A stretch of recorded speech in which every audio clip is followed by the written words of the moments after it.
Dear students, इस video में चलिए देखते हैं हम लोग के न्यूमेरिकल्स क्या क्या पूछे जाते हैं एसी सर्किट्स में। लास्ट वीडियो में हमने देखा एसी सर्किट में क्या क्या थ्योरी में पूछा जाता है।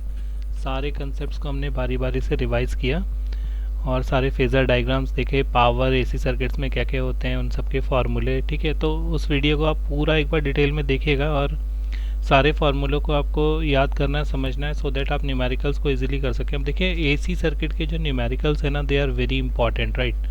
एसी सर्किट्स के न्यूमेरिकल्स जो है ना, they are very very important, बहुत ही इंपॉर्टेंट न्यूमेरिकल्स हैं और कन्वेंशनल हैं। एक्चुअली आसान भी बहुत होते हैं। कन्वेंशनल का मतलब है एक ही जैसे न्यूमेरिकल हर साल पूछता है, तो बहुत ज़्यादा ट्रिकी नहीं होते। तो एक बार अगर आपने थ्योरी पार्ट इसका सीख लिया है ना, उसके फॉर्मूले अगर आप जान गए हैं, उसके कंसेप्ट्स को समझ गए हैं, तो न्यूमेरिकल्स को सॉल्व करना इज़ वेरी इजी।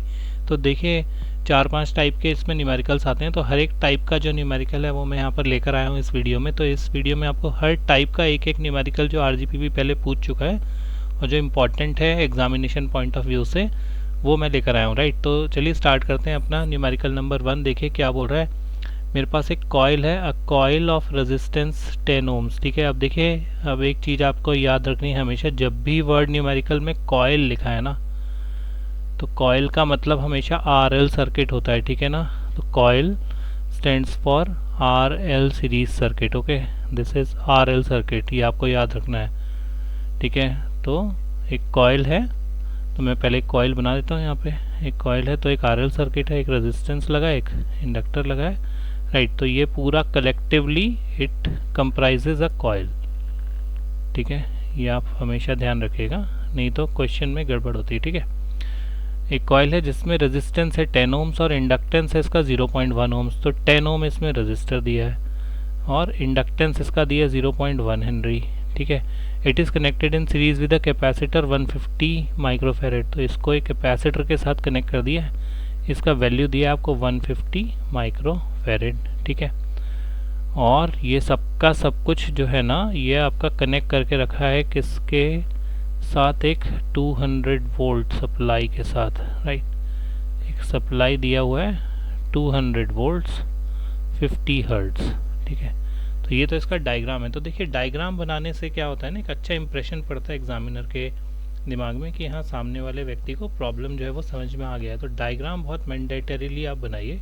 ठीक है, और फिर देखिए कैसे सॉल्व करेंगे इसको। अब स्टेप बाय स्टेप यहाँ से समझते आते हैं। तो देखिए सबसे पहला स्टेप जो होता है ना, किसी भी चीज़ में जो क्वेश्चन में जो भी दिया हुआ है ना, अगर आप उसको एक बार लिख लेते हैं ना, एक बार मेंशन कर लेते हैं क्वेश्चन में दी हुई चीज़ों को ना, तो फिर सामने वाले को, एक तो सामने वाले को भी आसानी होती है जो चेक कर रहा होता है, और आपको भी बहुत ही आसानी होती है कि कैसे, मतलब चीज़ें छुपी नहीं होती, हिडन चीज़ें हैं वो बाहर आ जाती हैं ना, तो फॉर्मूले रिकॉल करने में बहुत आसानी होती है। तो देखिए यहाँ पे सर्किट में क्या क्या दिया हुआ है ना, तो यहाँ पे सबसे पहले आपको सप्लाई वोल्टेज दिया हुआ है। ठीक है ना, supply voltage V RMS value है, दैट इज़ 200 वोल्ट्स। ठीक है, तो इसको आप 200 एंगल 0 डिग्री भी लिख सकते हैं। ठीक है, अगर कोई एंगल नहीं दिया ना, तो 200 एंगल 0 डिग्री वोल्ट्स ये आपको दिया हुआ है।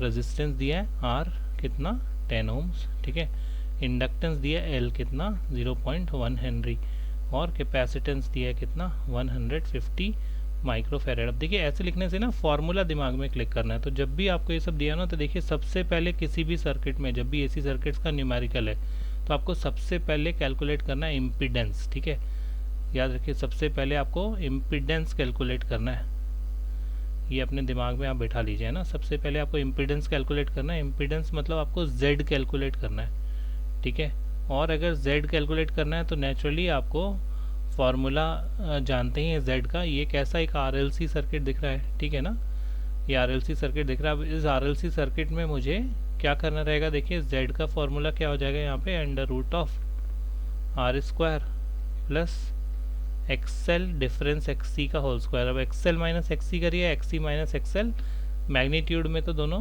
यहाँ पे सेम ही आएगा वैल्यू जब उसका आप स्क्वायर कर रहे होंगे, राइट। तो देखिए एक्सएल डिफरेंस एक्सी। अब यहाँ पर इस क्वेश्चन में मेरे को ना एक्सएल पता है ना एक्सी पता है, मुझे तो क्या दिया, इंडक्टेंस दिया और कैपेसिटेंस दिया है। तो अब क्या करते हैं, जेड निकालने के लिए मेरी प्राइमरी रिक्वायरमेंट क्या है, सबसे पहले मैं एक्सएल और एक्सी निकालूँ। तो देखिए एक्सएल क्या होता है, that is equal to 2πfl, right. 2πfl मतलब 2 इंटू 3.14 इंटू फ्रीक्वेंसी। फ्रीक्वेंसी दी है क्या, यस फ्रीक्वेंसी दी है 50 हर्ट्ज, तो इसको भी यहाँ पे मेंशन करिए, फ्रीक्वेंसी दिया है 50 हर्ट्ज, राइट। तो ये हो गया 50 और इंटू एच, अब एच दिया है कितना देखिए 0.1, तो इससे एक्सेल आ जाएगा मेरा कितना, इसको अगर हम सॉल्व कर देंगे 52 या 100 ये हो जाएगा देखिए XL that is equal to 31.416 ohms, right. इसको सॉल्व करने के बाद you are going to get this XL. Likewise आप निकालोगे क्या, एक्सी निकालोगे, तो एक्सी होता है देखिए 1/2 एफ सी, 1/ओमेगा सी होता है ना, तो 1/2 एफ सी हो गया, तो हो गया 1/2 इंटू 3.14 इंटू फ्रीक्वेंसी है 50 इंटू कैपेसिटेंस दिया है तो 150 इंटू 10⁻⁻6, ठीक है। तो इसको जब आप सॉल्व कर देंगे तो ये आ जाएगा देखिए 21.22 ओम्स, ठीक है। XC will be nothing but 21.22 ohms है ना, यहाँ पे लिखते हैं XC is equal to 21.22 ohms. As soon as आपने एक्सेल और एक्सी निकाल लिए ना, तो अब आपको जो नेक्स्ट है ना वो निकालना क्या है, जेड। तो जेड विल भी हो जाएगा under root of what, R square plus XL minus XC का होल स्क्वायर, ठीक है। तो ये हो जाएगा देखिए under root of R square, तो आर आपको दिया हुआ है क्वेश्चन में देखिए 10 स्क्वायर प्लस ये हो जाएगा अभी निकाला 31.46 माइनस 21.22 का होल स्क्वायर, ठीक है। तो इसको जब आप सॉल्व कर देंगे ना तो you are going to get the answer what 14.28 ohms, ठीक है। This will be 14.28 ohms, Z आ जाएगा, राइट। तो आपका करंट कितना आ जाएगा, एज सुन एज आपने जेड निकाल लिया तो करंट आ जाएगा देखो I is equal to V upon Z, यानी कि 200 डिवाइडेड बाई दिस 14.28 यानी कि 14 एम्पियर्स आ जाएगा, राइट। अगर आपसे कोई बोलता है यार पावर फैक्टर बताइए तो cos फाई पावर फैक्टर होता है देखिए कितना आर अपॉन जेड है ना, तो आर दिया आपको 10 डिवाइडेड बाई 14.28, तो ये पावर फैक्टर जो है आपका आ जाएगा 0.7 के समथिंग है ना, और यहाँ पे आएगा देखिए क्या लैगिंग है ना, ठीक है। लैगिंग क्यों आएगा देखिए क्योंकि यहाँ पे सिंस एक्सेल बड़ा है किससे, एक्सी से है ना, याद रखिएगा एक्सेल बड़ा एक्सी से, तो पावर फैक्टर लैगिंग, करंट जो है वो मतलब इंडक्टिव की तरह बिहेव करेगा आपका सर्किट, राइट। और इंडक्टिव में करंट जो है वो लैग करता है वोल्टेज से है ना। अब देखिए आपसे पूछ रहा है ये कॉइल के क्रॉस कितना वोल्टेज होगा ना, तो उसके लिए आपको निकालना होगा देखिए impedance of the coil, right. Impedance of coil, देखिए आपसे पूछा क्या है यहाँ पे कॉइल में कितना वोल्टेज होगा, कॉइल तो ये आर और एल से मिलके बनी है ना, तो सबसे पहले इस आर और एल के कॉम्बिनेशन से जो इम्पीडेंस है वो निकालना पड़ेगा, तो इसलिए मैंने क्या निकाला सबसे पहले इम्पीडेंस ऑफ द कॉइल है ना, से जेड डैश मान लेते हैं ना, तो ये बराबर हो जाएगा under root of R square plus XL का स्क्वायर, इस बार एक्सेल माइनस एक्सी नहीं सिर्फ एक्सेल लेंगे क्योंकि कॉइल का ले रहे हैं ना, तो हो जाएगा देखिए अंडर रूट ऑफ कितना 10 का स्क्वायर प्लस 31.416 का स्क्वायर है ना, 31.416 है, यहाँ पे मैंने 46 लिखा है ना, ये 416 का स्क्वायर, ठीक है। तो ये हो जाएगा देखिए कितना z dash that will be equal to 32.969, ठीक है ओम्स। तो ये आपका z डैश हो गया, तो इससे अब आप निकाल सकते हो क्या, सो वोल्टेज अक्रॉस कॉइल है ना, इससे आप निकालोगे क्या वोल्टेज अक्रॉस कॉइल, किसके बराबर हो जाएगा देखिए V1 is equal to I Z dash है ना, और ये बराबर हो जाएगा देखिए आई निकाला था हमने 14 इंटू ये हो जाएगा 32.969, ये ऊपर निकाला अभी, तो ये आ जाएगा देखिए V1 is equal to 461.57 volts, ठीक है 461.57 वोल्ट्स। और फिर आपको निकालना क्या है देखिए वोल्टेज अक्रॉस कैपेसिटर है ना, कैपेसिटर के क्रॉस कितना वोल्टेज है, तो VC मान लेते हैं, चलिए बराबर होता है देखिए आई एक्स सी के, ये हमने डेरिवेशंस में देखा था फॉर्मूला, तो 14 इंटू 21.22 यानी कि 297.08 वोल्ट्स, ठीक है। तो this is the voltage across capacitor, तो ये आपके दो आंसर्स हो गए ना, राइट। तो this was a easy question, सिर्फ फॉर्मूले रखे हैं मैंने, देख लीजिए, और सिर्फ वैल्यूज रखी है ना, कोई भी इसमें ना कोई ट्रिक लग रही है ना कुछ लग रहा है, this is very easy question, right. अब देखिए नेक्स्ट क्या पूछा है, नेक्स्ट क्वेश्चन बोल रहा देखिए series RLC circuit consist of 100 ohms, यहाँ पे देखिए 100 ओम का एक रजिस्टर है और सीरीज आरएलसी सर्किट दिया है, राइट। 0.318 हेनरी इसमें इंडक्टर दिया है, ठीक है, और कैपेसिटर दिया है इसमें अननोन वैल्यू है, अच्छा कैपेसिटर दिया ही नहीं है, ठीक है ना, कैपेसिटर का वैल्यू ही नहीं पता मुझे कितना है। अब बोल रहा है अगर इस सर्किट को हम लोग 230 वोल्ट 50 हर्ट्ज सप्लाई देते हैं तो इसमें से करंट जो है वो 2.3 एंगल 0 डिग्री। तो देखिए वोल्टेज और करंट दोनों का एंगल सेम है, सेम फेज में, मतलब सर्किट रेजिस्टिव टाइप का बिहेव करने वाला, ये देख के समझ में आ रहा है। अब पूछ रहा है क्या, देखिए find the value of capacitor in microfarad, है ना, याद रखिए माइक्रोफेरेड में पूछिए।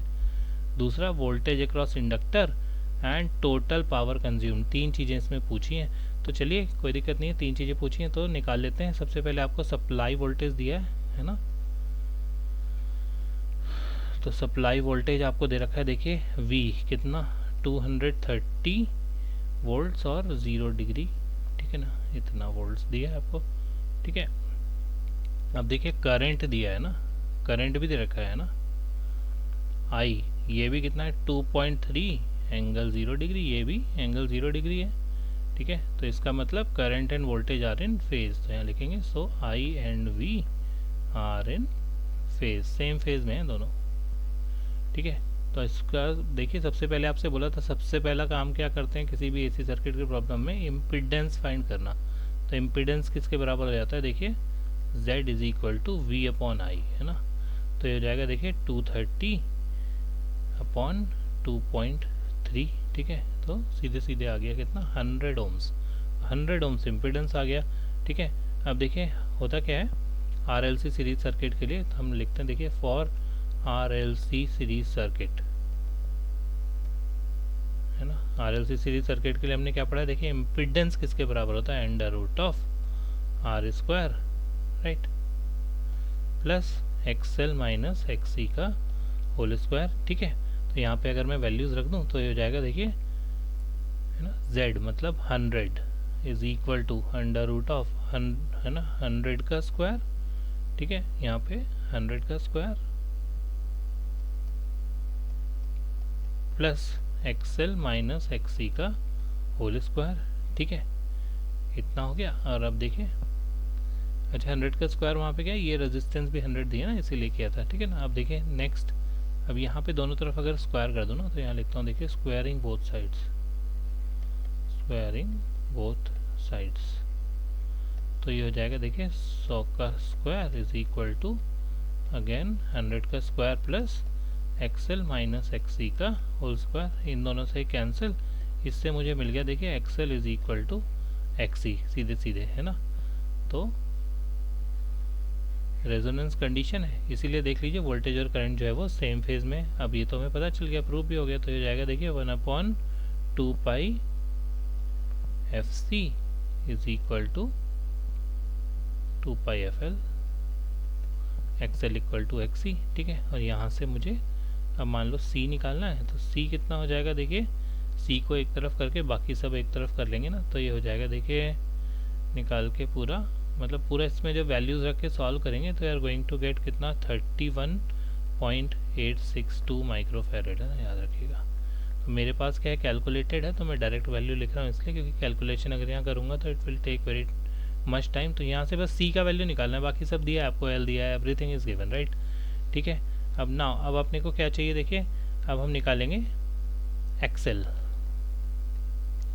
XL है देखिए कितना 2 पाई FL, यानी कि 2 इंटू 3.14 इंटू 50 इंटू 0.318, राइट, ये आ जाएगा देखिए 99.9 ओम, है ना। तो वोल्टेज कितना आ जाएगा VXL, वोल्टेज अक्रॉस इंडक्टर, है ना, ये आ जाएगा देखिए I टाइम्स ऑफ XL, और I आपको दिया है 2.3 इंटू XL दिया आपको 99.9 यानी कि 229.77 वोल्ट, राइट वाइज। अब क्या देखिए पावर कंज्यूम्ड पूछा है ना नेक्स्ट, तो हो जाएगा पावर कंज्यूम्ड, है ना, पावर कंज्यूम्ड ये हो जाएगा किसके बराबर, P is equal to VI cos phi, है ना।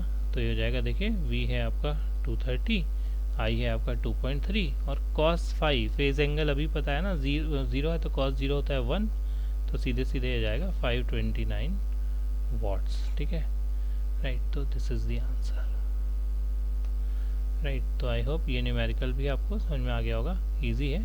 चलिए नेक्स्ट देखते हैं ना, ये किसका है, पैरेलल सर्किट्स का है ना। अब एसी सर्किट्स अगर पैरेलल दिए ना तो फिर क्या करना है ना, तो अब देखिए क्या दिया है, for the circuit shown below. अब यहाँ पे नीचे जो सर्किट दिया है, find the impedance, find the current, find the power और पावर फैक्टर, 4 चीज़ें पूछी है ना। तो मैं तो आपसे पहले ही बोलता हूँ इम्पिडेंस पहले निकालना, तो यहाँ पे इम्पिडेंस पूछ ही लिया है पहले, राइट। तो देखिए ये आपको डायग्राम दिया हुआ है, डायग्राम में 3 कॉइल्स दिए हैं। ऐसा मान लीजिए एक कॉइल ये दी है आपको, एक कॉइल ये, एक ये है ना, ये दोनों पैरेलल में और इनका पैरेलल इसके साथ सीरीज में है, ठीक है। तो देखिए सबसे पहले कॉइल नंबर 1 मानते हैं ना, तो कॉइल नंबर 1 का इम्पिडेंस जो है ना वो बराबर हो जाएगा, देखिए 3 + j6, ठीक है। और इसको अगर मैं पोलर फॉर्म में ले लूँ तो हो जाएगा 6.71 angle 63.43 degrees, right. Likewise Z2 ये हो जाएगा देखिए 4 + j8, ये वाली कॉइल का, सेकेंड वाली का 4 + j8, और इसका हो जाएगा देखिए 8.944 एंगल 63.43 डिग्री, राइट। तो ये पोलर फॉर्म में करते जा रहा हूँ इनको, है ना, पोलर फॉर्म में कर दिया। Z3 हो जाएगा 5 - j8, है ना, और पोलर फॉर्म में हो जाएगा 9.434 एंगल -58 डिग्री, ओके। तो ये तीनों जैसे ही आप निकाल लेंगे ना इम्पिडेंसेस। अब देखिए क्या करना है मुझे नेक्स्ट, मुझे एग्जैक्ट टोटल इम्पिडेंस चाहिए ना, तो टोटल इम्पिडेंस चाहिए तो मुझे क्या हो जाएगा, देखिए सबसे पहले ये दोनों Z2 और Z3 का पैरेलल कॉम्बिनेशन निकालना होगा मुझे, है ना, और फिर उनका पैरेलल कॉम्बिनेशन निकालने के बाद फिर हम लोग क्या करेंगे, उसको Z1 में ऐड कर देंगे, तब मुझे मिलेगा टोटल इम्पिडेंस, ठीक है। तो देखिए सबसे पहले parallel combination of Z2 and Z3, तो Z2 पैरेलल Z3 ये किसके बराबर हो जाएगा, देखिए Z2 × Z3 divided by Z2 + Z3, ठीक है। तो Z2 × Z3 करेंगे तो ये क्या हो जाएगा, देखिए Z2 का जो पोलर फॉर्म है ना वो है 8.944 मल्टीप्लाइड बाई Z3 का है 9.434, और एंगल ऐड हो जाते हैं ना, तो एंगल हो जाएगा 63.43 डिग्री -58 डिग्री, और whole divided by Z2 + Z3 तो पोलर फॉर्म में कर लेते हैं पहले ऐड। तो पोलर फॉर्म में ऐड करोगे आप तो ये हो जाएगा 4 + j8 + 5 - j8, 5 - j8, तो j8 से j8 खत्म, 9 बचेगा केवल नीचे यार, नीचे 9 बचेगा। तो देखिए हाँ सही है, कोई दिक्कत नहीं। तो इसको अगर अपन सॉल्व कर लेंगे ना, तो Z2 पैरेलल Z3 जो है ये सॉल्व करने के बाद जो है ना मेरे पास आएगा, देखिए 9.333 + j 0.887 ओम्स, ठीक है, ये आएगा। और अब final Z equivalent impedance Z1 + Z2 parallel Z3, right. और बस Z1 को ऐड कर दो इसमें, तो Z1 दिया आपको 3 + j6 प्लस ये आ गया देखिए 9.33 + j 0.88, बस तीनों को ऐड कर देंगे तो फाइनल Z आ जाएगा। तो फाइनल Z इक्विवेलेंट किसके बराबर आ गया, देखिए 12.33 और प्लस J 6.887, ठीक है, ओम्स, राइट। तो ये आपका इक्विवेलेंट इम्पीडेंस है ना, ठीक है। और अब देखिए क्या, इसको अगर मैं चाहता हूँ कि पोलर फॉर्म में भी कन्वर्ट कर दूँ ना, पोलर फॉर्म में, तो ये हो जाएगा Z इक्विवेलेंट पोलर फॉर्म में हो जाएगा देखिए 14.126 एंगल 29.18 डिग्री। तो देखिए अगर आपको ये पोलर और रेक्टेंगुलर फॉर्म में कन्वर्ट करना नहीं आता तो आप मुझे कमेंट सेक्शन में लिखेंगे, तो आपको पर्सनलाइज्ड इसको मैं एक डिटेल्ड एक्सप्लेनेशन भेजूंगा, ठीक है ना। तो ये हो जाएगा आपका Z इक्विवेलेंट, आपका पहला जो क्वेश्चन पूछा था। और देखिए अब टोटल करंट क्या हो जाएगा, तो टोटल करंट जो इसमें पूछा हुआ है ना, नेक्स्ट टोटल करंट बताइए। तो current will be equal to I = V/Z, यानी कि 100 एंगल 0 डिग्री डिवाइडेड बाई ये अभी ऊपर जो निकाला 14.126 एंगल 29.18 डिग्री, राइट। तो हो जाएगा देखिए 7.08 एंगल -29.18 डिग्री, राइट। और ये एंगल नेगेटिव दिखा रहा है मतलब लैगिंग है, एंगल लैग कर रहा है, ठीक है ना, करंट, राइट।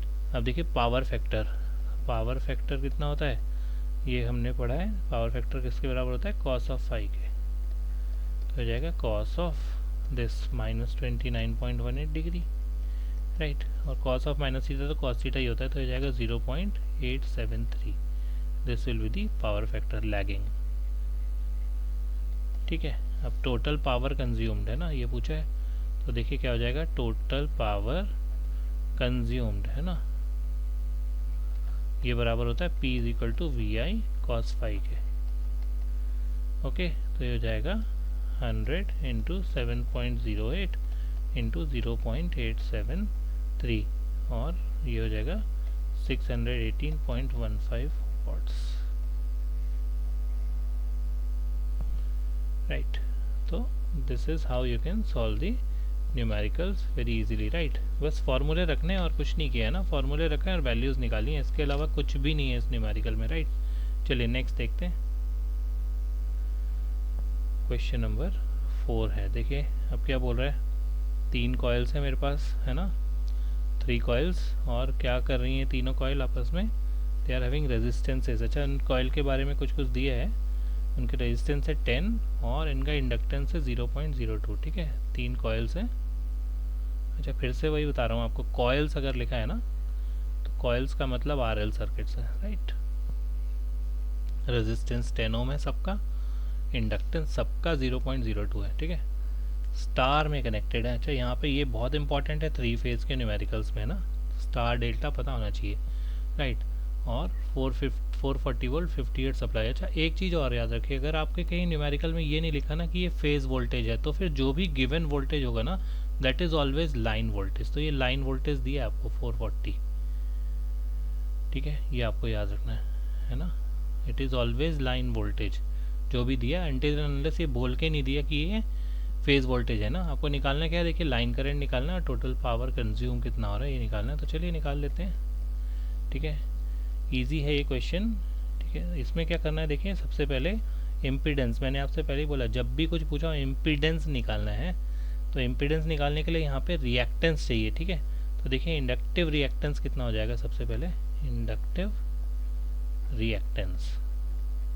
अच्छा, ये एक कॉइल का निकाल रहे हैं अभी ना, तीनों कॉइल का नहीं, इंडक्टिव रिएक्टेंस ये बराबर हो जाएगा XL यानी कि 2 पाई FL के, है ना। ये हो जाएगा 2 × 3.14 × 50 फ्रीक्वेंसी दिया है, इंटू L भी दिया है आपको, देखिए कितना 0.02, और एज सुन एज आप इसको मल्टीप्लाई करते हैं तो you are going to get 6.283 ohms। This is XL, ठीक है। और एज सुन एज XL आपको पता चल गया, तो अब आपको पता चल जाएगा, देखिए इम्पीडेंस पर फेज क्या होता है ना, तो इम्पीडेंस पर फेज, हर फेज में इम्पीडेंस कितना है, तो ZPH, ठीक है। ये हो जाएगा √R² + XL², तो √10 का स्क्वायर प्लस 6.283 का स्क्वायर, राइट। तो इसको जब आप सॉल्व करेंगे तो आ जाएगा 11.81 ohms, राइट। तो इससे देखिए फेज वोल्टेज कितना आ जाएगा, फेज वोल्टेज है ना, तो ये हो जाएगा VPH, ये होता है VL/√3, और VL ही आपको दिया है, मैंने बोला था 440/√3, तो ये आ जाएगा 254.03 वोल्ट्स, ठीक है। फेज करंट अगर पूछा है, मान लीजिए फेज करंट, ये हो जाएगा देखिए IPH = VPH/ZPH, है ना, यानी कि VPH है आपका 254.03 अपॉन ZPH आपने निकाला 11.81, राइट। तो इसको जब आप कर देंगे सॉल्व तो IPH मिलेगा, कितना आ जाएगा 21.51 एम्पियर्स, राइट। इसके बाद देखिए लाइन करंट अगर आपसे पूछा, तो लाइन करंट तो जो होता है वो IPH के ही बराबर होता है, तो वो तो उतना ही आएगा 21.51 एम्पियर्स, राइट। इसके बाद देखिए पावर फैक्टर क्या हो जाएगा, power factor cos phi = R phase upon Z phase = 10/11.81 = 0.8467, और ये लैगिंग रहेगा, ठीक है। Power factor. अब पावर कितना हो जाएगा, तो देखिए टोटल पावर है ना, टोटल पावर ये किसके बराबर, P is equal to under root of 3 VL IL cos of phi, तो हो जाएगा under root of 3 into 440 into 21.51 into 0.8467, right. इतना सॉल्व कर देंगे तो आ जाएगा लगभग 13880 वाट्स, ये आपकी पावर आ जाएगी, right. So this was a question of 3 phase AC circuits, और बहुत ही इजी था, बिल्कुल ही आसान न्यूमेरिकल्स होते हैं। नेक्स्ट देखिए, बिल्कुल फार्मूला बेस्ड है सारे न्यूमेरिकल्स। अब देखिए क्या बोल रहा है, बैलेंस सप्लाई स्टार कनेक्टेड है, कितना करंट, अच्छा ड्रॉ कर रहा है पावर एक 440 वोल्ट सप्लाई से, ठीक है ना, the 2 watt meter readings, watt meter की रीडिंग दे रखी है W1 W2 इतना, calculate the power factor current in the circuit. चलो ठीक है, निकाल लेते हैं। तो देखिए W1 रीडिंग दी है पहले वाट मीटर की कितनी, 4.2 किलोवाट, W2 दी है दूसरे वाट मीटर की 0.8 किलोवाट, ठीक है। तो टोटल पावर हो जाएगा ना, पहले तो ये ले लो, टोटल पावर P ये हो जाएगा W1 प्लस W2 यानी कि 4.2 प्लस 0.8 यानी कि 5 किलोवाट। सबसे पहले तो ये टोटल पावर निकल गई, राइट।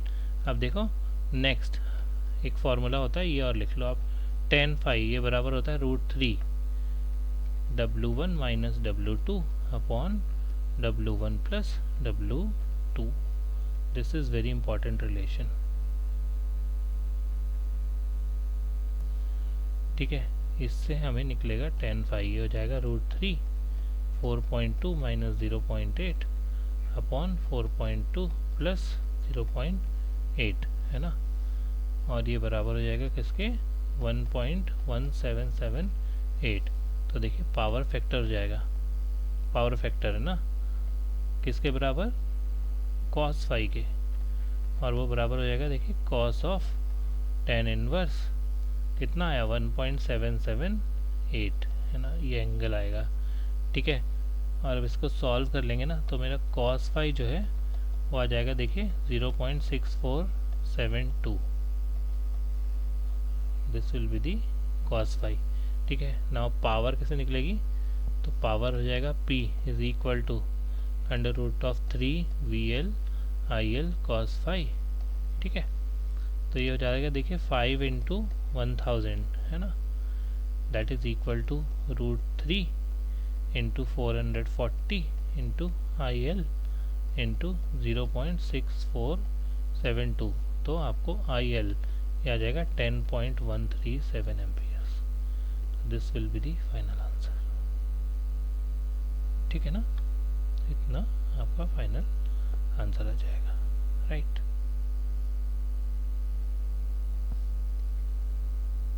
तो ये 5 डिफरेंट टाइप के न्यूमेरिकल्स थे। आई होप AC सर्किट के न्यूमेरिकल्स अब आपसे बनेंगे अगर आप इनको अच्छे से समझ लेते हैं।